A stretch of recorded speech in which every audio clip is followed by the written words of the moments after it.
अरे रोए रोए कही रही सती हो बाबा मोए माई की भिजवाए दे। अरे रोई रोई कह रही सती बाबा मोई माई की रे भिजवाए दे रोए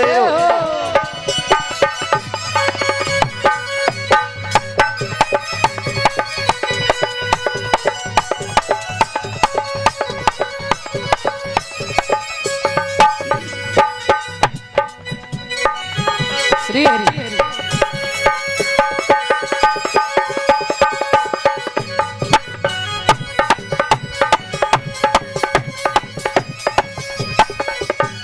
बोलिए भोलेनाथ भगवान की। बोले बाबा समझ गए अब सती के मौत के दिन नजदीक आ गई है।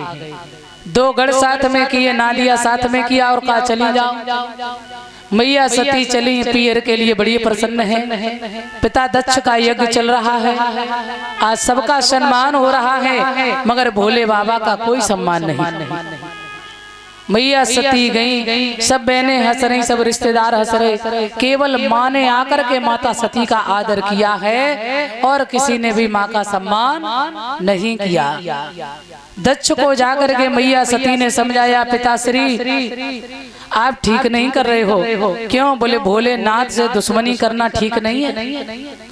महादेव जो है इनके बिना यज्ञ कभी पूरा नहीं होता है, कभी पूर्ण नहीं होता है। इसलिए और सत्य है, एक पतिव्रता नारी जो है वो अपना अपमान सहन कर सकती है, मगर अपने पति का कभी अपमान नहीं सह सकती है।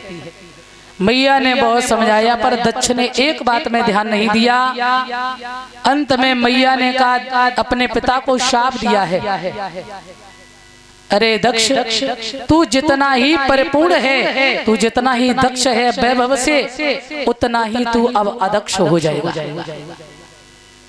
मेरे बंधुओं, और पिता के यज्ञ में दरवाजे बैठ गई और मैया सती ने सभी देवताओं का आवाहन किया और कहते अपने अंगूठा से अग्नि को प्रज्वलित किया और कहते हैं योग अग्नि में माता सती ने अपने तन को भस्म किया है।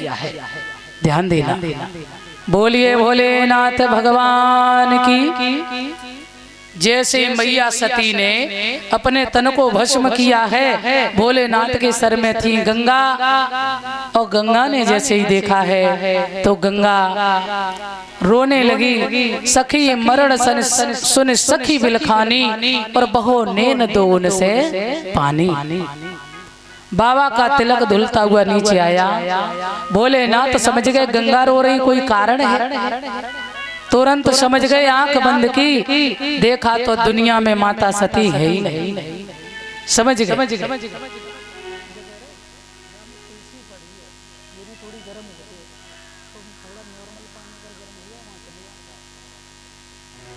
एक गिलास ली बस, ज्यादा नहीं, ठीक है? इसको फेंकना नहीं, फेंकिए मत।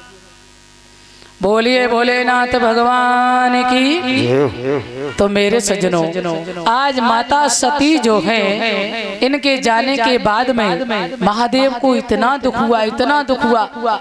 अपने सर से एक जटा उखाड़ी और एक वीरभद्र नाम का राक्षस तैयार किया है और भद्रकाली दोनों से कहा तुम जाओ और जा करके इनका विध्वंस करो, यज्ञ का विध्वंस करो। मेरे सज्जनों, सारे यज्ञ को जाकर के तास नाश कर दिया है और अंत में प्रजापति दक्ष का धड़ से सर अलग कर दिया। बोल गोविंद भगवान की। सभी देवताओं ने भोलेनाथ से प्रार्थना की है, हे महादेव आपके होते हुए किसी का यज्ञ अधूरा रह जाए, ये ठीक नहीं है। भोलेनाथ को याद किया। भोले और भाले जरा से क्रोध में नाराज और भोले भी बहुत हैं, प्रसन्न भी हो जाते। महादेव जी गए और महादेव ने देखा यज्ञ अधूरा पड़ा है। भोलेनाथ ने आज उस यज्ञ को पूर्ण कैसे कराया। दक्ष का धड़ जो है ना, धड़ पड़ा है, सर है नहीं है।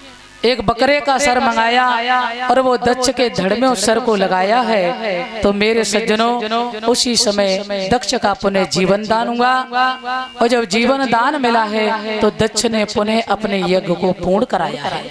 बोलिए भोलेनाथ भगवान की। यज्ञ पूर्ण कराने के बाद भोले बाबा गए और पुनः समाधि में लीन हो जाते हैं। मेरे बंधुओं, जब से जाए सती तन त्यागा और तब ही ससंब भय बैरागा। आ जाइए बोलेंगे सभी।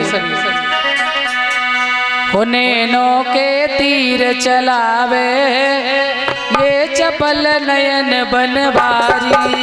नैनों से तीर चलावे ये सपल नैन बनवारी। अरे चपल नयन बनवारी राधा बल्लभ कृष्ण मुरारी।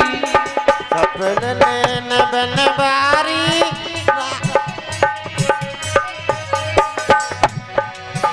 नैनों के नैनों के तीर चलावे ये चपल नयन बनवारी। नैनों से तीर चलावे ये सपल नैन बनवारी। ये हो बोले सभी।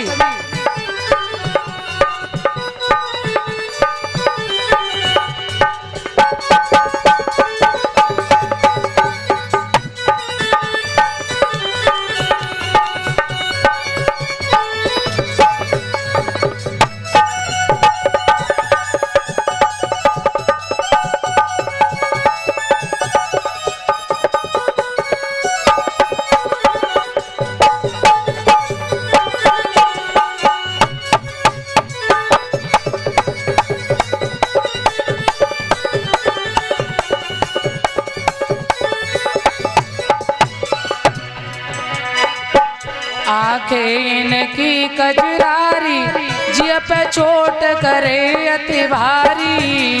आंखें इनकी कजरारी जिया चोट करे अति भारी। और मोए घायल ये कर जावे अरे चपल नयन बनवारी।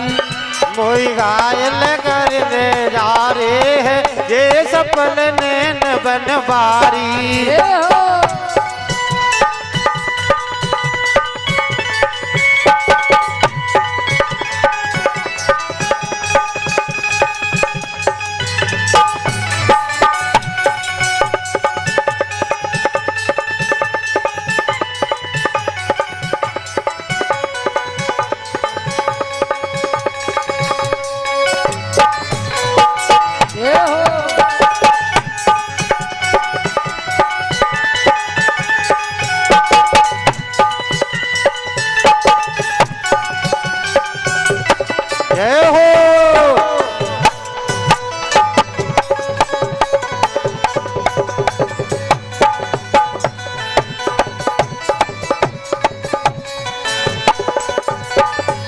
बोलिए सच्चिदानंद भगवान की जय हो।